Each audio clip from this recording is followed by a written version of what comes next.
সন্ধ্যার সময় আসো একটু আরতি করি, বলেছিলাম? বলি নাই? সন্তানকে কি বলেছি, বাবা স্কুলে যাচ্ছিস, তোর মাকে একটা প্রণাম করে যা?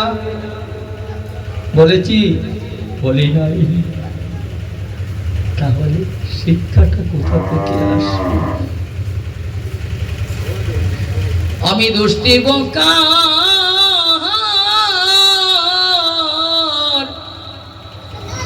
সকলই আমার।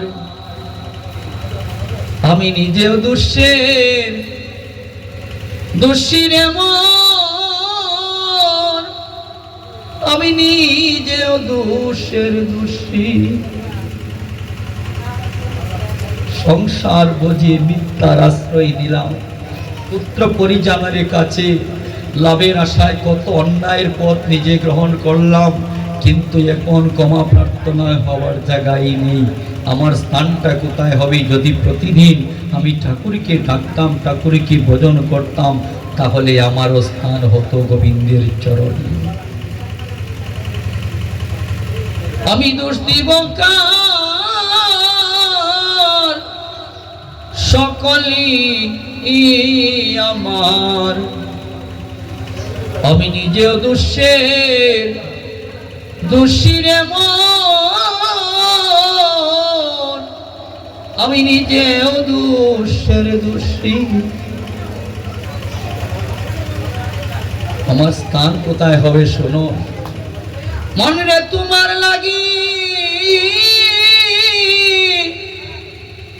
শাদি কইরাছে অনেক লোক 84 খাটো মায়ার ডুরি। কাল কি রবিবার, নিরামিষে তো সেবা অনেকে করি, যারা করি না তারাও কালকে থেকে রবিবার এটা গোবিন্দ পথে রতি হই। শেষ দিন শেষকালে যেন আমারও আপনাদের মতো সাধু সঙ্গের রূপ দর্শন করে আমরা বিদায় নিতে পারি।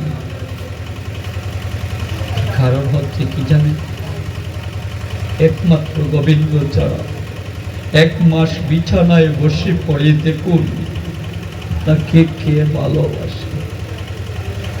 প্রতিদিন যদি 200 টাকা, আপনারই টাকা, আপনারই টাকা, তোমার টাকা,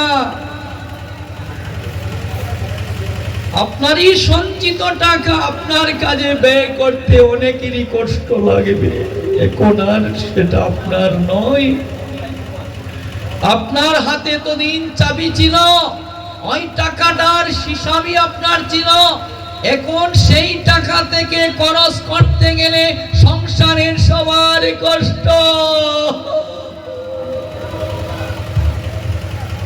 কিন্তু যার কাছে সঞ্চয় করলে তার কাছ থেকে টাকা আনতে কষ্ট লাগে না, তার স্মরণে তো আমরা কখনোই গেলাম না।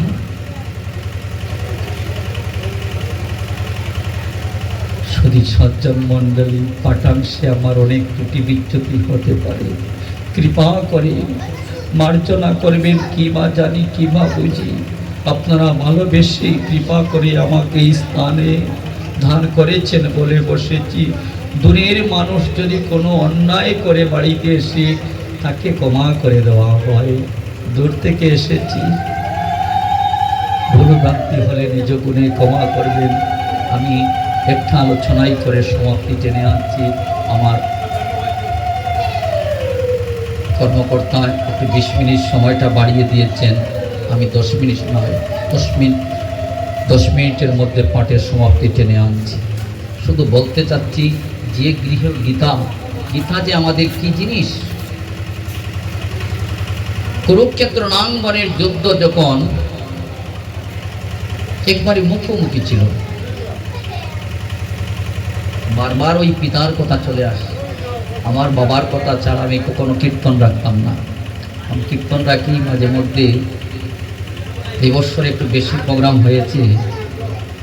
আমার বাবা যখন থাকতেন আমি বাবাকে গিয়ে বলতাম, বাবা ওই জায়গাতে একটা ফোন আসছে, কীর্তনে যাও।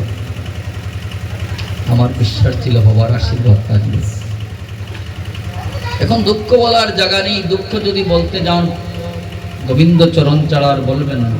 পাড়াপড়শির কাছে দুঃখ বললে সেটা পুঞ্জি সজ্জিত করে আপনাকে আরো দিন সেটা বরাদ্দ করে রাখছে আপনার জন্য। কখনো সংসারের কথা বাইরের কাছে বলবেন না। আর এই বাচ্চাটাকে বন্ধ করা।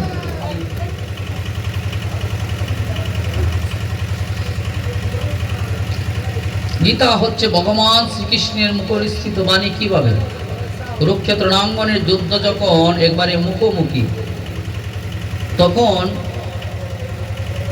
যারা আগের গোনা গুনতে পারে, পূর্বের গোনাটা আগে বলতে পারে, তাকে কি বলে? জ্যোতিষী।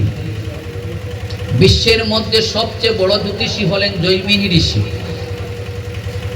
ধৃতরাষ্ট্র রাজা সংবাদ দিলেন জৈমিনী ঋষিকে আমন্ত্রণ করা হোক। আমন্ত্রণ করে যখন জৈমিনী ঋষিকে জানতে চাইলেন আমার পুত্রগণ